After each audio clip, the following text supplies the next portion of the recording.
Ibenta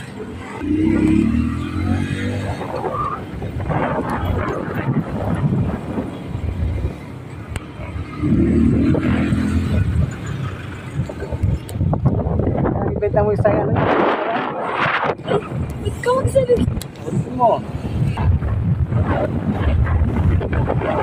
Santo Rosario Church. So guys, visit this church. Lapit lang po siya sa may Holy Angel. Holy Angel School.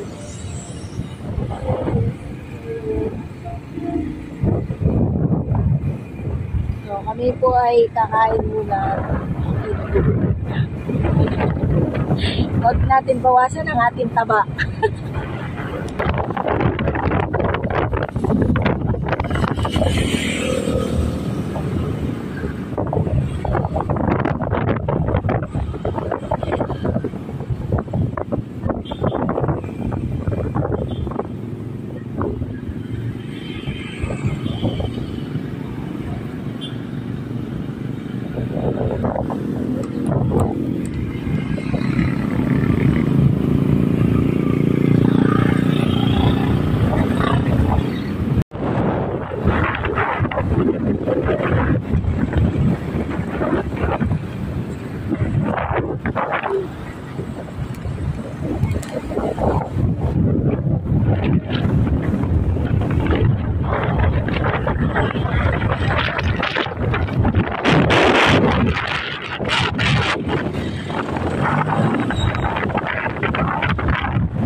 Kaya punta na leisure ko yan po.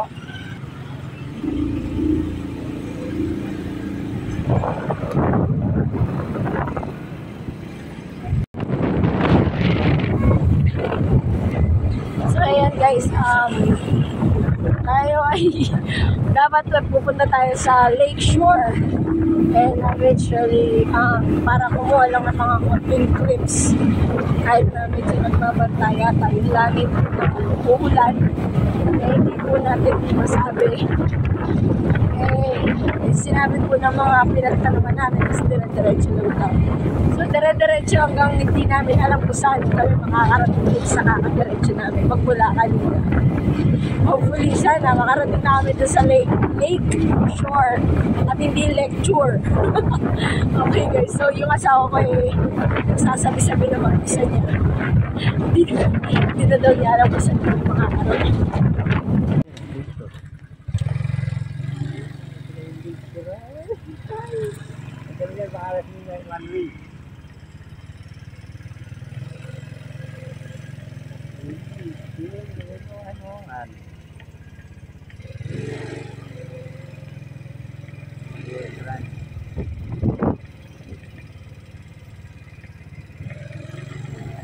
Iba na ba to?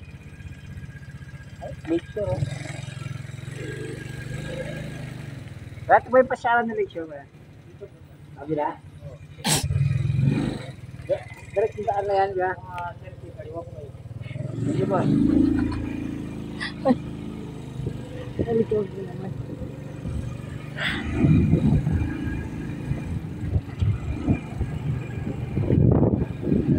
Maraming tao na mama. May entrance siya, Han. Kaya ito yung pasyalan na ano, sinasabi nila leisure. Pwede pumasok sa loob mo to? Pwede mo sa loob?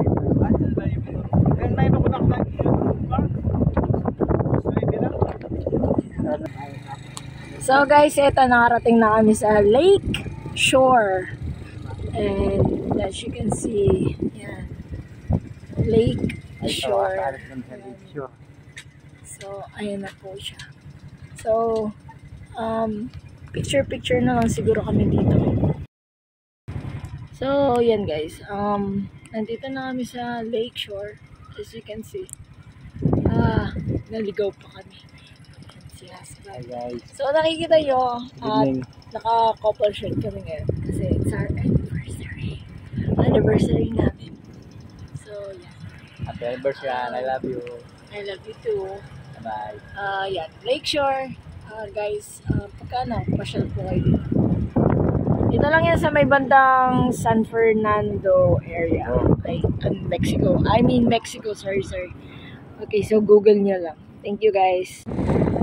So ayan guys, dito kami sa Lakeshore at pauwi na lang kami kasi yun nga, medyo wala masyadong tao today. It's better na pumunta talaga dito sa area na to pag daytime. Yan, very nice yung area na yan, napakalawak ng loob niya. So maganda talaga pumunta dito daytime. So puntahan na lang natin pagka day off na lang. Eh medyo nangangamba na nga si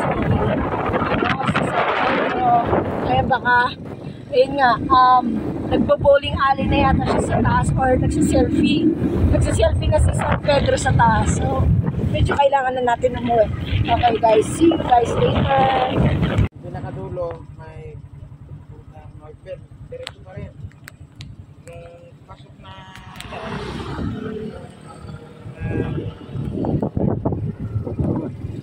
Salamat. So ayan guys, hindi namin alam pa uwi. So nagtatanong kami sa kay Kuya Guard, which is kapwa namin na 59. Hindi niya alam na binibidyohan ko na siya para sa atin. So shoutout na lang kay Kuya Guard na taga Lakeshore. Shoutout na lang sa'yo. Thank you sa pagturo sa amin ng mga directions. Ingat sa 20 mo, sir.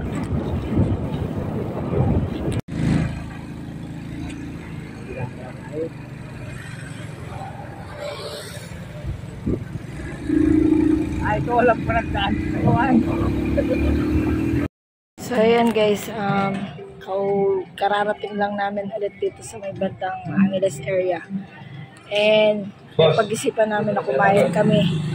So, ayan, nagugutom kami. Kain muna kami ng pork silog.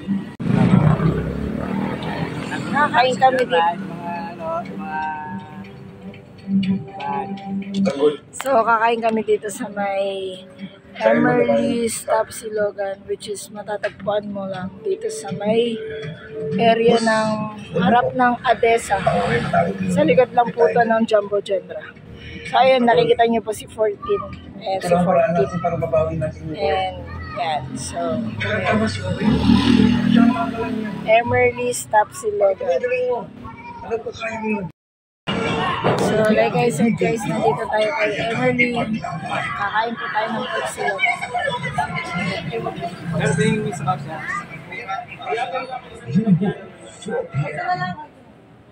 Malinis ba yan? Sarap ng top silog nila dito, tsaka pork silog. Gratis. Hindi ka magsisisi. So, like I said guys, hindi kayo magsisisi pag kumain kayo sa Emerly's Top Silogan. Napakasarap ng pork silog nila rito. Ayan. Ayan si Hubby. Mahilig talaga siya sa sili. So ayan guys, nakauwi na rin kami sa wakas. Ayan, sa ko. Ayan, si 14 nakapasok na rin sa loob ng bahay. Ayan. So, medyo magulo kasi mga alaga po namin. So, this is a house tour. It's a house tour. So, and, hi guys. So, nakauwi na kami sa bahay and we're going to relax na kasi medyo napagod sa biyahe. Sa Lakeshore niya yan. But, anyways, happy naman yung anniversary namin today. And thank you so much, Han ko, dahil pinagkalooban mo na ma-celebrate natin yung anniversary natin. I love you so much, Han ko! Love you more.